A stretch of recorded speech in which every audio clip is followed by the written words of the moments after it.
भगवान परीक्षित को सुरक्षा देले एवं परीक्षितंकर जन्म हो गला। भगवान द्वारिका को चली गले, भीष्म को कृपा कले एवं भीष्म तांकर स्वधाम चली गले। देखंतु महाभारत रे जदि केही पुण्यवान व्यक्ति थाए से होचंती भीष्म। आजन्म ब्रह्मचारी सर्वत्यागी जने झियो भीष्म को भल पाउथिला, मने मने बाहाब बोली भाबिथिला। भीष्म मध्य कहिथिले ठीक अछि, जदि भगवान चाहंती मु तुमको सहधर्मी भाव में ग्रहण करिबी। किंतु भीष्म प्रथमे आजन्म ब्रह्मचारी हबार व्रत नहीं नथिले। किंतु देख भगवान कर लीला, से झील को जो झील को भीष्म बाग बोली भाबिथिले, जो झील मने मने बरण कर देइथिला भीष्म को, से झील को भल पाइले भीष्मकर बापा शांतनु। बुझी पारुछंती? आपण जहा को भल पाई बाहाबे भाबुथिले, आपण को बापा तांको भल पाइले। केते त्याग भीष्मकर एवं कही पारिलेनी कथा, मन खाली दुख पाइले। आउ ए दुखर कारण पचारिबारु कहले गंगा चलीगला दिन मो मन भल लगुनी। भीष्मकर माँ की गंगा ना, देखो केते पवित्र गंगा को पाखरु जे जन्म। गंगा ठो पवित्र की अछि कि विश्व ब्रह्मांड रे? पवित्रता ठारू जन्म हेले भीष्मकर। माँ माने गोटे कथा मन दे शुण। मनटा काली को कहूली ना, मम मानस चंचल रात्र दिने गुरुदेव दया कर दिन जने। काली जड़े माँ ये अच्छी मत पचारे बाबा आम काली जो सत्संग से होता तो बसते माँ मैंने बाबू माने भी जाते कहले माँ बाबा गोटे कथा मो मन चंचल कहीं रोषई कला बेले मो मन स्थिर, काम कला बेले मो मन स्थिर, टीवी देखला बेले भी मो मन स्थिर, यूट्यूब देखला बेले भी मो मन स्थिर, सबू काम कला बेले मो मन स्थिर। किंतु जते बेले मो ठाकुर घर को जाउची, हाथ जोड़ी की ध्यान रे बसची, जप करूची, सेतिकी बेले मो मन चंचल हो जाउची। का कारण कौन? एवं से विषय काली बहुत समय धरिकी आलोचना हैला। माँ मानकर मन टे चंचल हो जा, या अर्थ नुहे जे बाबू मानकर मन चंचल हुए हुए समस्त हुए। मन चंचलतार एकमात्र कारण होची विषय प्रति आसक्ति। आम मनर कामना, आम मनर जो कामना आउ बासना, एथिपाई मन चंचल हुए। आपण देखु गंगार अवस्था, गंगा माँ, गंगा कोठी थिला जानि? गंगा कोन मर्त्यवासिनी नुहे, स्वर्गवासिनी भी नुहे, कैलाश रे भी नथिले गंगा। गंगा वैकुंठवासिनी, गंगा हेले वैकुंठवासिनी ଆଉ ସେଇ ବୈକୁଣ୍ଠରେ ଗଙ୍ଗା ଥିଲେ।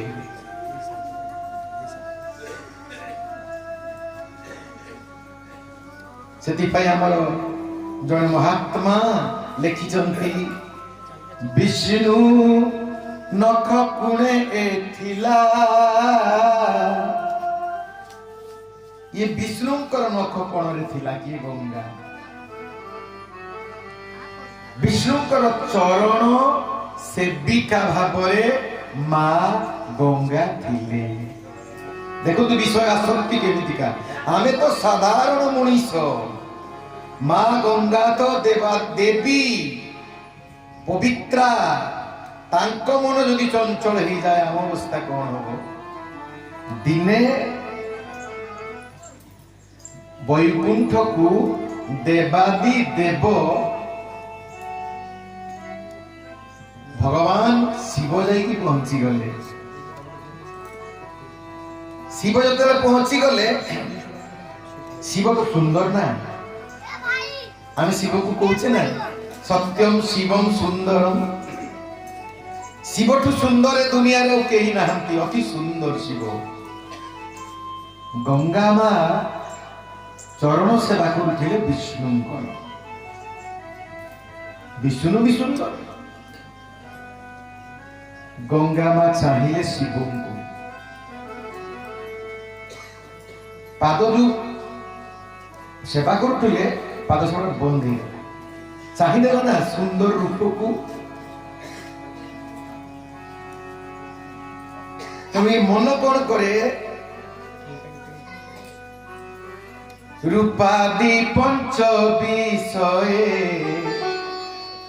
মাতিছিলে মন, শ্রীকৃষ্ণ চৈতন্য রূপাদি পঞ্চ বিষয়ে মাতিছিলে মন, শ্রীকৃষ্ণ চৈতন্য ধীরে ধীরে লুপ্ত হুয়ে ধীরে দেখতে জ্ঞান, কৃষ্ণ হরি রাম শ্রী রাধা গোবিন্দ, কৃষ্ণ চৈতন্য প্রভু নিত্যানন্দ, হরে কৃষ্ণ হরি রাম শ্রী রাধা গোবিন্দ। রূপাদি পঞ্চ বিষয়ে মাতিଥିଲେ মন। এই যে রূপ, রস, গন্ধ, শব্দ ଆଉ স্পর্শ, এই পাঁচটাକୁ କୁହାଯାଏ বিষয়। আমি কো না বাবা এই বিষয়টা তো মাতিকি রয়েছি বেল খাই মোর। বিষয় মানে কোন? এই পাঁচটা কুহাଯାଏ বিষয়। রূপ, রস, গন্ধ, শব্দ, স্পর্শ। আখি পাই রূপ, কান পাই শব্দ, নাসা পাই গন্ধ, জিহ্বা পাই রস, চর্ম পাই হଉଛି স্পর্শ। সেইপাই কুହାଯାଇଛି মাত্রা স্পর্শাস্তু কৌন্তেয় শীতোষ্ণ সুখ দুঃখদা আগমা পাইনা নিত্যা তান্তি তিক্ষস্ব ভারত। ये श्रीमद भगवत गीतांकर द्वितीय अध्यायर श्लोक।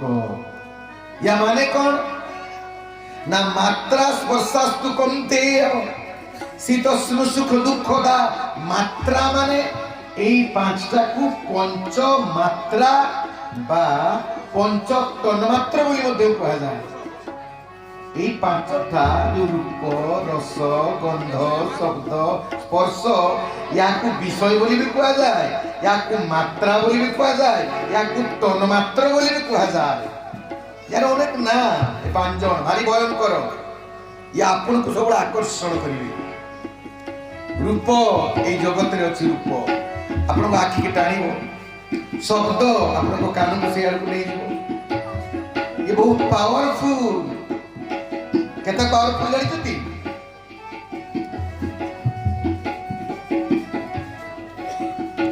ଏକ ଏକ ପ୍ରାଣୀଙ୍କର ଗୋଟିଏ ଇନ୍ଦ୍ରିୟ।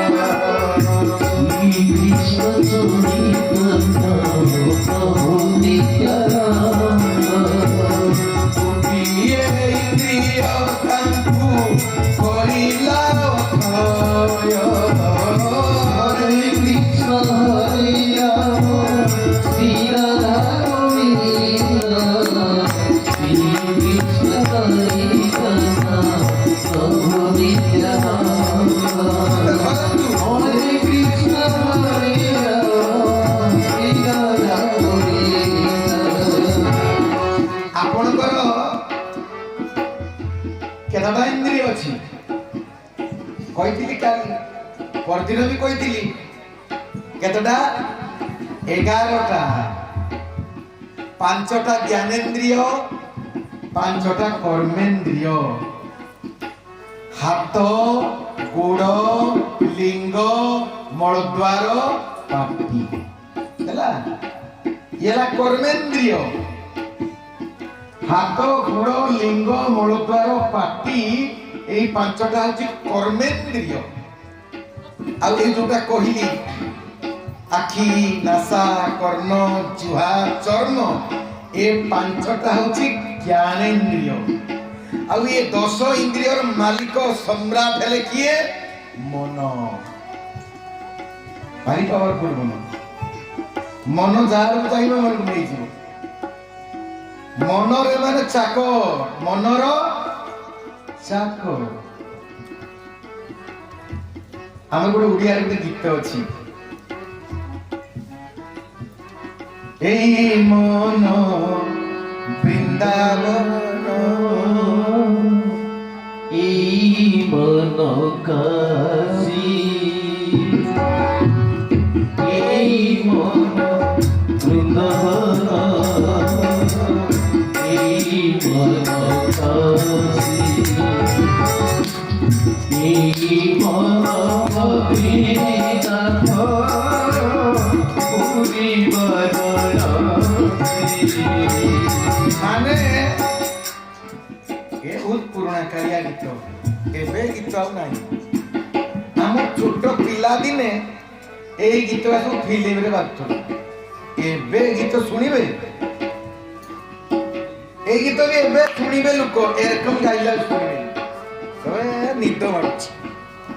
এবে এরকম গাইলে শুনিবে, এবার ঝড়কা গীত খালি এই যে বক্সর এই মন বৃন্দাবন, এই মন কাশী, এই মন বৃন্দাবন,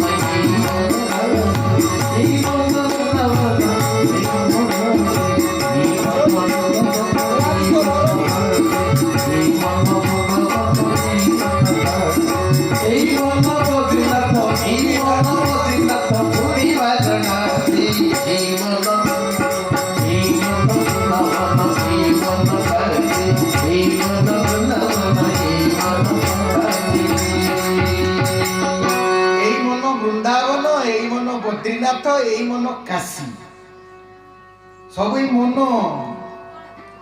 এই মনে বিজে তোর নিজে নারায়ণ, এই মନରେ ହିଁ ନାରାୟଣ ଅଛନ୍ତି, ସବୁ ଅଛନ୍ତି ମନରେ। ଏ ମନ ଏଇ 5ଟା ଇନ୍ଦ୍ରିୟକୁ ରଖିଛି ଧରିକି। ମୁଁ ଏଇ 1 2 3 4 5 ଏଠି ବସିଛନ୍ତି 5, ଇଏ 5 ମୋ ଅଧୀନ। ମୁଁ ଚେୟାର ସ୍ୱର ବସିବେ, ସେ ସେକ ଗାଇବେ, ତେଣୁ ମୋ ଅଧୀନ ଅଛନ୍ତି। ତେଣୁ ଆମର 5ଟା ଇନ୍ଦ୍ରିୟ ମଣିଷ। ଗୋଟେ ପଶୁ ଅଛି ମାଛ, ତାକୁ ଆପଣ ଭଲକି ଜାଣିଛନ୍ତି, ଆମ ଅପେକ୍ଷା ବେଶୀ ଭଲ ପାଆନ୍ତି। ମାଛର ଅନ୍ୟ ଇନ୍ଦ୍ରିୟ ପାୱାରଫୁଲ ନୁହେଁ, ସଂଯମୀ ମାଛ। କ'ଣ? କାନକୁ ସଂଯମ କରିଛି, ଆଖିକୁ ସଂଯମ କରିଛି, ନାକକୁ ସଂଯମ କରିଛି, ଚର୍ମକୁ ସଂଯମ କରିଛି, ତାର 4ଟା ଇନ୍ଦ୍ରିୟ ପୁରା ସଂଯମ। କିନ୍ତୁ ଜିହ୍ବାକୁ ସଂଯମ କରିପାରିନି, ଗୋଟିଏ ମାତ୍ର ଇନ୍ଦ୍ରିୟ ତାର ଢିଲା, ଆଉ 4ଟାକୁ ସେ ସଂଯମ କରିଛି। ଏଇ ଗୋଟିଏ ଇନ୍ଦ୍ରିୟ ଢିଲା ପାଇଁ କ'ଣ ହୁଏ? ସିଏ ନା ଆପଣ ପକେଇ ଦିଅନ୍ତୁ ସେଇ ଯୋଉ ବଂଶୀ ନା କଣ କୁହନ୍ତି ସେଟା କୁହନ୍ତି ଏପଟେ ଖଡ଼ା ନା କଣ କୁହନ୍ତି ହଁ କିସ କୁହନ୍ତି କଣ୍ଟା ଖଡ଼ା ସେଇ ଖଡ଼ା ଯୋଉ ବଂଶୀ ଖଡ଼ା ପକେଇଦେଲେ ସେଥିରେ ସେଇ ଯୋଉ ସରୁ ସରୁ କେଚୁଆ ନା କିସ କୁହନ୍ତି ତାହା ନା କିସ କୁହନ୍ତି ସେଟା ଏଇ ଆମର ଏଇଠି କାଲି କୁହ ନା ହଁ ଏଇ ଅଞ୍ଚଳ କଥା ତୁମ ଅଞ୍ଚଳ କଥା କହିଲେ କାଢୁ ହବ ଆମର ଏଇ ଅଞ୍ଚଳ କଥା ଧୂପ ନା କିସ ଦେଇଦେଲେ କି ଅଟା ଗୁଲି କରିଦେଲେ ଆପଣ ଛାଟି ଦେଲେ ସେ ଆସିକି ଟିକେ ଚାଟି ଦବ ଟିକେ ଖାଇବ ମାରିଦେବେ ଖାଞ୍ଚ ଟିକେ ଖାଲି ଲାଗିଲା ଏଇ ଗାଲସିର এই গালসিটা টিকে উপড়ি চালিয়ে আইলা খটা দেখে যে গালসিটা লাগি যাচ্ছে রক্ত ভাল্লা সে মাছর তারপরে পকেই দেবে সেই যে ছাড়িব খাইবনি হব ফের খাইব মরিবা পর্যন্ত খাইব যে পর্যন্ত ন গিয়েছি আপন তাকে তেল কড়ারে ন ছাড়িছন্তি সে পর্যন্ত খাইব গোটিয়ে ইন্দ্রিয় পাই মাছ মরি যা গোটিয়ে ইন্দ্রিয় ଆଉ ଗୋଟେ ଦେଖ କିଏ ଅଛି ପତଙ୍ଗ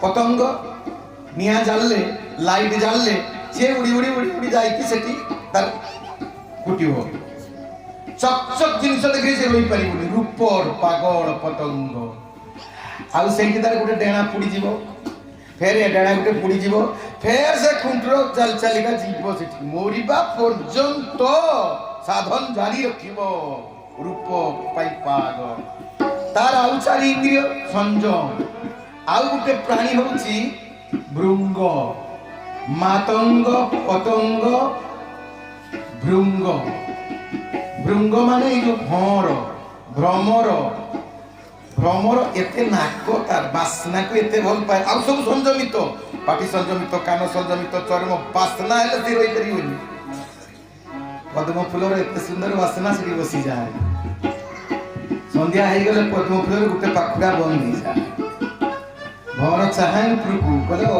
পাখুড়াটা কোঁড়িয়া মু কাঠ কোণা করে দিয়ে আর হে পাখুড়াটা কোণা করিকি যাইপারিবিনি হো দেখবা বঢ়িয়া বাসনা মধু ভারি সুন্দর এ ফুলরে আর গোটে পাখুড়া বন্ধ হয়ে যায় রাতি এনে দিটা হো বন্ধ কোণা କରିଦେବି কাঠ কোণা କରିଦିଏ ମୁଁ ମୋର କେତେ ଶକ୍ତି ସବୁ ପାଖୁଡା ବନ୍ଦ ହେଇଯାଏ ହଉ ଥାଉ ଦେଖିବା କୋଣା କରିବା ଆହୁରି ଗନ୍ଧ ହେଇ ପ୍ରାଣବାୟୁ ତାର ଉଡି যায় ମରି যায় କୋଣା କରିକି ଯାଇପାରେନି ଦେଖନ୍ତୁ ଗୋଟିଏ ଇନ୍ଦ୍ରିୟ ଲାଳସାରେ ଆଉ ମାତଙ୍ଗ ପତଙ୍ଗ ଭୃଙ୍ଗ କୁରଙ୍ଗ ମାତଙ୍ଗ ମାନେ ହାତୀ কুরঙ্গ মাতঙ্গ কিয়ে হাতি হাতির সবু ইন্দ্রিয় সংযম আখি সংযম নাক সংযম পাটি সংযম কান সংযম চর্ম সংযম নাই মাই হাতি যদি ঘষি গলা তা মুন্ড খারাপ হয়ে গেছে আউ ব্রেন কাম করিবনি সে তার ইচ্ছারে দিব অন্ডিয়া হাতি যদি ঘষি গলা মাই হাতি তা পছে পছে পড়িব তারপর এইটা হচ্ছে আনন্দ আউ কিছু সেক্স তাকর নাই এটা মেন তেমন এই হাতিয়ার মাহুত পত্র সবু ଦେଇକି ଗୋଟେ ଖାଲ କରିଦେଇକି ତାର ପୁଷା ମାଇ ହାତୀକୁ ଯାଇ ଛାଡ଼ି ଦିଏ ସେ ଟିକେ ଘଷେଇକି ଆଗରୁ ଟ୍ରେନିଂ ଦେଇ ଇଏ ଖାଲ ଡେଇଁକି ଯିବ ମାଇ ହାତୀ ତାର ଖାଲ ଡେଇଁକି ପଳାଏ ଅଣ୍ଡିଆ ହାତୀ ତା ପଛେ ପଛେ ଖାଲରେ ଗଳି ପଡ଼େ ତାକୁ ଖାଇତେ ଦେବନି ପିଇତେ ଦେବନି ମାସେ ଉପାସ ରହିଲା ପରେ ବଳ କଲା ପରେ ମାରିକି ସେ ବଲମର ପୁଷା ବନେଇବ କେବଳ ଗୋଟିଏ ଇନ୍ଦ୍ରିୟ ଚର୍ମ ପାଇଁ ହାତୀ ମରିଯାଏ କୁରଙ୍ଗ ହରିଣ হরিণ সবু ইন্দ্রিয় হচ্ছে সংযম গোটিয়ে ইন্দ্রিয় হচ্ছে কোন কান সুন্দর স্বর দেখলে সে রইপারিব তেমন বাণুয়া সবর চারিকড়ে জাল বিছাই দিয়ে চারিকড়ে জাল ফাল বিছাই দেই বংশী বজিতে লাগে আর গোটে পত্র অছি বংশী বজা হাতে বংশী এনে তো আসিকি পড়িব কে হরিণ আসিকি পড়িব সন্ধিলা বংশী স্বর শুনে সে রইপারিবনি দেখন্তু ইয়ে গোটিয়ে প্রাণী গোটিয়ে ইন্দ্রিয় লালসারে জীবন দেই দিয়ନ୍ତି আপন মানকর কেতে ইন্দ্রিয় 5 ইন্দ্রিয় পাওয়ারফুল সবুকা পাই আপন জীবন দিবেন তেমন আপনার অবস্থা কেতে সিরিয়াস বুঝি পারছন্তি কিন্তু গোটিয়ে ইন্দ্রিয় চারটা ইন্দ্রিয় মানকর সংযম তেমন ইন্দ্রিয় বহুত পাওয়ারফুল তেমন ইয়ে যেতে সুন্দর শিব শিব শিব কথা মনে দিয়ে শুনছেন তো ମଝିରେ ମଝିରେ ଟିକେ ସିଆଡ଼େ ପଳେଇନି ମୁଁ, ନହେଲେ ଆପଣ ଜ୍ଞାନଟା ପାଇବେ କେମିତି? ତେଣୁ ଶିବଙ୍କୁ ଦେଖିକି ମା ଗଙ୍ଗା ଚାହିଁକି ରହିଗଲା, ପାଦ ଘଷିବା ବନ୍ଦ ହେଇଗଲା। বেলে বেলে আমার এ ছুয়া যেতে হারমোনি বজাউ থাকে, মুই গোটে ভাল কথা কুয়ে, সি আমরা হারমোনি বজা বন্ধ করে দিয়ে চাহে বাবা বুড়িয়া কথা গোটে নূয়া কথা কইলি সে বন্ধ করে দিয়ে না তবলা তা খড়খড় কিছু কইবি, মো প্রবচন বেলে তবলা মোবলা কিছু খড়খাড় করিবনি, খালি গীত গাইলে যেতে জোর বজাউছ বজাও, বুঝিল? তেণু যেতে চাহিলে ভগবান বিষ্ণু কলে আরে মো পাদটা ঘষা বন্ধ হয়ে গেল কাহিঁকি চাহিলে গঙ্গা ଚାହିଁଛନ୍ତି ଶିବକୁ ଏକ ଧ୍ୟାନ ଶିବ ପଳେଇଲେ ତାଙ୍କ କାମରେ ଆସିଥିଲେ, ପଳେଇଲେ ଅଫିସ କାମରେ ବିଷୟ ଆସିଥିଲେ, ତାଙ୍କର ପଳେଇ ଚାଲିଲେ। କହିଲେ ଗଙ୍ଗା, କହିଲେ ପ୍ରଭୁ, କହିଲେ ମୁଁ ସୁନ୍ଦର ନା ଶିବ ସୁନ୍ଦର? କହିଲେ ପ୍ରଭୁ ଆପଣ ଦି ଜଣ ଯାକ ସୁନ୍ଦର। କହିଲେ ନା, ଶିବ ମୋଠୁ ସୁନ୍ଦର, କାରଣ ମୁଁ ହେଲି ସଂସାରୀ, ସଂସାରୀ କେବେ ସୁନ୍ଦର ହେଇପାରିବେନି। ମୋର ଲକ୍ଷ୍ମୀ ଅଛନ୍ତି, ପୁଅ ଅଛନ୍ତି, ଶିବ ହେଲା ଆଜନ୍ମ ବ୍ରହ୍ମଚାରୀ, ତାଙ୍କର ଦୈହିକ ସମ୍ପର୍କ ହୁଏନି, ସିଏ ହେଲେ ବୈରାଗୀ, ସିଏ ବହୁତ ସୁନ୍ଦର। କହିଲେ ସତ, କହିଲେ ତମ ମନ ମୋ ଠାରେ ନାହିଁ, ଶିବ ଠାରେ ତମ ମନ, ଯାଅ ମୁଁ ତୁମକୁ ଖୁସି ମନରେ କହୁଛି ଶିବଙ୍କ ପାଖକୁ ଯାଅ। ଗଙ୍ଗା ଚାଲିଗଲେ, ଯାଇକି ପହଞ୍ଚିଗଲେ କୈଳାସରେ। ସେ ଭଗୀରଥ କଥା ତ ଆପଣ ଜାଣନ୍ତି, ସେ ସବୁ ବିରାଟ କଥା। ପହଞ୍ଚିଗଲେ, କହିଲେ ମୁଁ ଆସିଛି ଆପଣଙ୍କର ଚରଣ ସେବା କରିବା ପାଇଁ, ଭଗବାନଙ୍କର ଅନୁମତି ନେଇକି ଆଇଛି। କହିଲି ଇଏ ବାପା, ମୋ ପ୍ରଭୁଙ୍କର ତୁମେ ସେବିକା ଦିନ ମୋ ଚରଣ ସେବା କରିବ, ଏ ଆଶା କେବେ କରନି, ମୁଁ ତା ପାରିବିନି, ବରଂ ମୋ ମସ୍ତକରେ ତମକୁ ଧାରଣ କରୁଛି। ମୁଣ୍ଡରେ ରହିଗଲେ, କୋଉଠି? ମସ୍ତକରେ ରହିଗଲେ। ଥିଲେ ମସ୍ତକରେ, ଦେଖନ୍ତୁ ଥିଲେ ବୈକୁଣ୍ଠରେ, ତଳକୁ ଚାଲିଗଲେ କୈଳାସ। কৈলাসକୁ ଦିନେ ରାଜା ହସ୍ତିନାର ଯୁବରାଜ ବୁଲିଗଲେ। ହସ୍ତିନାର ଯୁବରାଜ ଭାରି ସୁନ୍ଦର, ଶାନ୍ତନୁ ବୁଲିଗଲେ। ଇଏ ସେଇ ମୁଣ୍ଡ ଉପରେ ରହିକି ଚାହିଁଲେ, ଶାନ୍ତନୁ କେତେ ସୁନ୍ଦର, ସତରେ କେତେ ସୁନ୍ଦର। ଶିବ କହିଲେ ତମ ମନ ମଣିଷ ପାଖକୁ ଚାଲିଗଲେଣି, ଯା ତମ ହସ୍ତିନାଥ ପଳାଅ। ହସ୍ତିନାଥ ଚାଲିଗଲେ। ଦେଖ ମନଟା କେମିତି, କୋଉଠି ଥିଲେ? ଆସିଲେ କୈଳାସ, ପୁଣି ଆସିଲେ କୋଉଠି? ମର୍ତ୍ୟ ଧାମକୁ ପଳେଇ ଆଇଲେ। ମନ ଏମିତି ଦେଖନ୍ତୁ କେଡ଼େ ପାୱାରଫୁଲ, ଆଉ ଇନ୍ଦ୍ରିୟର ଲାଳସା। ମା ଗଙ୍ଗା ସବୁଠୁ ଯିଏ ପବିତ୍ରା, ତାକୁ ମଧ୍ୟ ଆଣିକି ମର୍ତ୍ୟପୁରରେ କାହାର ପ୍ରେୟସୀ କରିଦେଲା, ପ୍ରେମିକା କରିଦେଲା ଶାନ୍ତନୁ ରାଜାଙ୍କର। ଶାନ୍ତନୁ ରାଜା କହିଲେ, ଦେଖ ଗଙ୍ଗା କହିଲେ, ଦେଖ ମୋ ସହିତ ଯାହା କରୁଛ କର, ପ୍ରେମର ସମ୍ପର୍କ ରଖ, ମୁଁ ପୁତ୍ରବାନ ପୁତ୍ରବତୀ ହେବିନି, ଅନ୍ତଃସତ୍ତା ହେବିନି, ମୁଁ ଗର୍ଭଧାରଣ କରିବିନି, ଏସବୁ କଲେ ମୁଁ ଏଠୁ ପଳେଇବି ଛାଡ଼ିକି। କିନ୍ତୁ କାଳ ଚକ୍ରରେ ସିଏ ଗର୍ଭଧାରଣ କଲେ, ସେ ଗର୍ଭରେ ରହିଲେ ଭୀଷ୍ମ। ଦେଖୁଛୁ ମନଟା କେତେ। ଆଉ ଗଙ୍ଗା ତାକୁ ଛାଡ଼ିକି ପଳେଇଲେ, କଥା ହେଇଥିଲା, ଗର୍ଭଧାରଣ କଲେ ମୁଁ ରହିବିନି, ତାକୁ ମଣିଷ କଲେ, ସେ ବହୁତ କଥା ଭୀଷ୍ମଙ୍କ କଥା। ତାପରେ ଚାଲିଗଲାରୁ ଶାନ୍ତନୁ ତ ପାଗଳ ହେଇଗଲେ, ଗଙ୍ଗା ଗଙ୍ଗା ଗଙ୍ଗା ଗଙ୍ଗା। ଦିନେ ଦେଖିଦେଲେ ସେଇ କୈବର୍ତ୍ତ କନ୍ୟା ମତ୍ସ୍ୟଗନ୍ଧା ଯିଏ ଥିଲା, ତାଙ୍କର ନାଁ ସେତେବେଳେ ହେଇଯାଇଥିଲା ଯୁଜନଗନ୍ଧା। ସେଇ ଯୁଜନଗନ୍ଧା ବାସ୍ନାକୁ ଦେଖି ମୁଗ୍ଧ ହେଇଗଲେ, ପଦ୍ମଗନ୍ଧ ବାହାରୁଥିଲା। କହିଲେ ସେଇ ଯଦି ମତେ ବାହା ହନ୍ତା ମୋ ମନ ଖୁସି ହେଲା। ଶେଷର ପ୍ରକାଶ କଲେ ଭୀଷ୍ମଙ୍କୁ, ମନ୍ତ୍ରୀ ମାନେ ଭୀଷ୍ମ କଲେ ତାକୁ ବାହା ହେବେ। ଏଇ କ୍ଷଣି ଗଲି, ସେଇ କ୍ଷଣି ଗଲେ ତାକୁ ଆଣିକି ବାପାଙ୍କ ସହିତ ବାହାଘର କରିଥିଲେ। ଆଚ୍ଛା ଦେଖନ୍ତୁ, ଗୋଟେ ଝିଅକୁ ମତେ ମୁଁ ନେଇକି ମୋ ବାପା ସାଙ୍ଗରେ ଜବରଦସ୍ତ ବାହାଘର କଲି, ଜବରଦସ୍ତ। ସେ କହୁଛି ମୁଁ ଆପଣଙ୍କୁ ଭଲ ପାଏ, କିନ୍ତୁ ସେ କଥା ମୁଁ ଜାଣିନି ଭଲ ପାଇବା, ମୁଁ ଭଲ ପାଇନଥିଲି।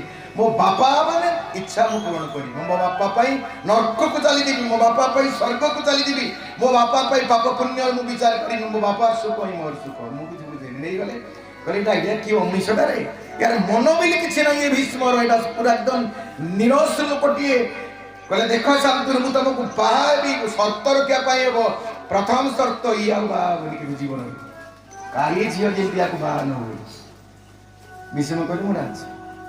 ଦ୍ୱିତୀୟ ସର୍ତ୍ତ, ଇଏ ବାହା ହେଲେ କଣ ହବ? ଇଏ କେବେ ରାଜସିଂହାସନରେ ବସିବନି, କେବେ ରାଜସିଂହାସନରେ ବସିବନି। କହିଲେ ଏଥିରେ ବି ମୁଁ ରାଜି। କହିଲେ ଖାଲି ରାଜସିଂହାସନରେ ବସିଲେ ହବନି, ଇଏ ସେନାପତି ପଦରେ ରହିବ ହସ୍ତିନାର, রাজা ন্যায় করু অন্যায় করু প্রতিবাদ করি পারিবনি। মো পুଅ রাজা হেবে না, মো পুଅ মানে রাজা হেলে, মো ବାପି ମାନେ ରାଜା ହେଲେ ଏ ଭୀଷ୍ମ ପ୍ରତିବାଦ କରି ପାରିବନି ତାଙ୍କୁ। କେବଳ ତାଙ୍କର ଆଦେଶ ହିଁ ପାଳନ କରିବ। ପ୍ରତିଜ୍ଞା କରୁ ଭୀଷଣ ପ୍ରତିଜ୍ଞା। ତେଣୁ ସେଇ ଦିନଠୁ ସେ ଭୀଷଣ ପ୍ରତିଜ୍ଞା କରି ହେଇଗଲେ ଭୀଷ୍ମ। দেখুন তাଙ୍କ জীবন কাহিনী কেতে দুঃখময়, কেতে সংযমর প্রতীক। কিন্তু দুঃখ পাইলে কেতে সরসজ্জারে রহি কেতে দিন ধরি কেতে যন্ত্রণা পাইলে, দেহ সারা স্বর প্রবেশ করে যাইতিলা, রক্ত ঝরঝর বউতলা, কেতে কষ্ট পাইলে ভীষ্ম। এতে পুণ্যবান হেই, এতে ত্যাগী হেই, গঙ্গার পুত্র হইকি বি এতে কষ্ট পাইলে। ଆଉ ଗଙ୍ଗାଙ୍କର ବି ଭାରି ଭାବାନ୍ତର ସୃଷ୍ଟି ହେଲା। କହିଲା ଆରେ ମୁଁ କେତେ ବଡ଼ ଥିଲି, ଆଜି କଣ ମୁଁ କଲି? ଆଜି ଶେଷରେ ଆସିକି ମର୍ତ୍ତ୍ୟପୁରରେ ନର୍କରେ ପଡ଼ିଗଲି। ଚୁପକି ବସ, ଚୁପକି ବସ, ନହେଲେ ଧରି ଆଣିବେ ଟିକେ। ତେଣୁ ଗଙ୍ଗା ପୁଣି ତପସ୍ୟା କଲେ। ମନେ ଦେଖି ଶୁଣନ୍ତୁ, ଗଙ୍ଗା ପୁଣି ତପସ୍ୟା କଲେ କାହାକୁ? ବିଷ୍ଣୁକୁ। ଆଉ ବିଷ୍ଣୁକୁ ଯେତେବେଳେ ତପସ୍ୟା କଲେ, ଭଗବାନ ବିଷ୍ଣୁ ଆସିକି ଆବିର୍ଭାବ ହେଇଗଲେ। କଣ ହେଲା ଗଙ୍ଗା, ତମେ ତ ମୋ ପାଖରେ ଥିଲ, ଆହୁରି ଶାନ୍ତି ପାଇବା ପାଇଁ କୈଳାସକୁ ଗଲ, ଆହୁରି ଶାନ୍ତି ପାଇବା ପାଇଁ ଶାନ୍ତିର ପାଖକୁ ଗଲ, ଆଉ କୋଉଠିକି ଯିବ? ମୁଁ ସେଇଠି ନେଇକି ପହଞ୍ଚେଇବି ପ୍ରଭୁ। କହିଲେ ପ୍ରଭୁ ମତେ ଲଜ୍ଜିତ କରୁଛନ୍ତି, ମୁଁ ବହୁତ ଦୁଃଖ ପାଇଲିନି, ବହୁତ ମୋର ମନସ୍ତାପ ହେଲାନି, ମୁଁ ମତେ ଆଉ ଥରେ ସେଇ ବୈକୁଣ୍ଠକୁ ନେଇଯାଆନ୍ତୁ ପ୍ରଭୁ। ମୋ ମନ ଏବେ ସ୍ଥିର କରିବି, ଆପଣଙ୍କ ପାଖରେ ସ୍ଥିର କରି ଆପଣଙ୍କ ପାଦ ପଦ୍ମକୁ ଧ୍ୟାନ କରି ସେବା କରିକି ମୋ ଜୀବନ ଚାଲିଯିବ। କହିଲେ ସେଥିପାଇଁ ତୁମକୁ କଳ୍ପ କଳ୍ପ ସାଧନ କରିବା ପାଇଁ ପଡ଼ିବ। ଏ କଳ୍ପରେ ତମେ ଆଉ ମୋ ପାଖକୁ ଯାଇପାରିବନି, ଏ କଳ୍ପରେ ତୁମେ ଏହି ମର୍ତ୍ତ୍ୟରେ ହିଁ ରହିଯିବ ଗଙ୍ଗା। କହିଲେ ଯିବାର ଉପାୟ? କହିଲେ ଯିବାର ଏକମାତ୍ର ଉପାୟ ହେଉଛି, ମନ ଦେଇକି ଶୁଣନ୍ତୁ, ବୈଷ୍ଣବର ପଦରଜ। ଆଉ ସାଧନାରେ ସିଦ୍ଧି ନାହିଁ, ତୁମେ ଅପବିତ୍ରତା ହେଇଯିବ। ଗୋଟେ ଫିଲ୍ମ ଆମେ ଦେଖିଥିଲେ ପିଲାଦିନେ, ରାମ ତେରି ଗଙ୍ଗା ମୈଳି, ଦେଖିଲା ନା ହିନ୍ଦୀ ଫିଲ୍ମ, ରାମ ତେରି ଗଙ୍ଗା ମୈଳି। ଗଙ୍ଗା ଯେ ମହିଳା ଅପବିତ୍ରତା, ତେଣୁ ଗଙ୍ଗା ତମଠୁ ଆଉ ଜଣେ ପବିତ୍ର ଅଛି। କହିଲେ କିଏ ପ୍ରଭୁ ମୋଠୁ ପବିତ୍ର? ନା ବୈଷ୍ଣବ। ବୈଷ୍ଣବର ପାଦ ପାଣି, ବୈଷ୍ଣବ ଯଦି ତୁମ ଜଳରେ ଗୋଡ଼ ଧୋଇବ ତେବେ ତୁମେ ପବିତ୍ର ହବ। ତୁମେ ଜଗତକୁ ପବିତ୍ର କରି ଯେତେ ପାପ ନିଅ, ବୈଷ୍ଣବ ଗୋଡ଼ ଧୋଇଲେ ଆଉ ବୈଷ୍ଣବର ପାଦ ଧୂଳିରେ ତମେ ପବିତ୍ର ହେଇଯିବ। ବୁଝିପାରୁଛନ୍ତି ବୈଷ୍ଣବ କେତେ ପବିତ୍ର? କହିଲେ ପ୍ରଭୁ ମୋ ତ ସବୁଦିନ ଗୋଡ଼ ଧୁଅନ୍ତି ଗଙ୍ଗା ଜଳରେ। ନା ସେଦିନ ଧୋଇଲେ ହବନି। ନା କୋଉ ଦିନ? ନା ଯୋଉ ଦିନ ଦୋଳ ପୂର୍ଣ୍ଣିମା ପଡ଼ିବ, ଦୋଳ ପୂର୍ଣ୍ଣିମାର 12 ଦିନେ ବାରୁଣୀ ପଡ଼ିବ, ଆଉ ସେଇ ବାରୁଣୀ ସ୍ନାନ କରିବା ପାଇଁ ବ୍ରତ କରି ବୈଷ୍ଣବ ମୋର ନାମ ଉଚ୍ଚାରଣ କରି ଜଣେ ଶୁଦ୍ଧ ବୈଷ୍ଣବ ସେଇଦିନ ଯେତେବେଳେ ବୁଡ଼ ପକେଇବାକୁ ଆସିକି ଯେତେବେଳେ ପାଦ ସ୍ପର୍ଶ କରିବ ତୁମ ଦେହରେ, ତାଙ୍କ ପାଦ ଧୂଳିରେ ତମେ ପବିତ୍ର ହେଇଯିବ। ଗଙ୍ଗାଠୁ ପବିତ୍ର ହଉଛନ୍ତି ବୈଷ୍ଣବ। ଗଙ୍ଗା ବିଚାରୁ ଥାଇ ମନେ, ବାରୁଣୀ ପଡ଼ିବ କିଶୋରେ, ଗଙ୍ଗା ବିଚାରୁ ଥାଇ ମନେ, ବାରୁଣୀ ପଡ଼ିବ କିଶୋରେ, ଆସିବେ ବିଷ୍ଣୁ ଭକ୍ତ, ମୋ ପାପ କରିବେ ଭକ୍ତ, ଆସିବେ ବିଷ୍ଣୁ ଭକ୍ତ, ମୋ ପାପ କରିବେ ଭକ୍ତ। ଗଙ୍ଗା ବିଚାରୁ ଥାଇ ମନେ, ବାରୁଣୀ ପଡ଼ିବ କେଶ ନେଇ, ଆସିବେ ବିଷ୍ଣୁ ଭକ୍ତ ଜନ, ମୋ ପାପ କରିବେ ଲୋଚନ। ମା ମାନେ ଟିକେ ଆଗେଇ ଆସ, ଏ ଆସୁଛନ୍ତି ଆମର ଆଉ ମା ମାନେ, ଆଉ ଟିକେ ଆଗେଇ ଆସ। ଛୁଆ ଝିଅ ଟିକେ ଆଗେ, ଆରେ ଆଜ୍ଞା ଆଜ୍ଞା, ହଁ ଏଠି ଫାଙ୍କା ଅଛି, ଯୋଉମାନେ ଆସୁଛନ୍ତି ଆକୁ ନହେଲେ ପଠେଇ ଦିଅ। ଗଙ୍ଗା ବିଚାରୁ ଥାଇ ମନେ, ବାରୁଣୀ ପଡ଼ିବ କେଶରେ, ଗଙ୍ଗା ବିଚାରୁ ଥାଇ ମନେ, ବାରୁଣୀ ପଡ଼ିବ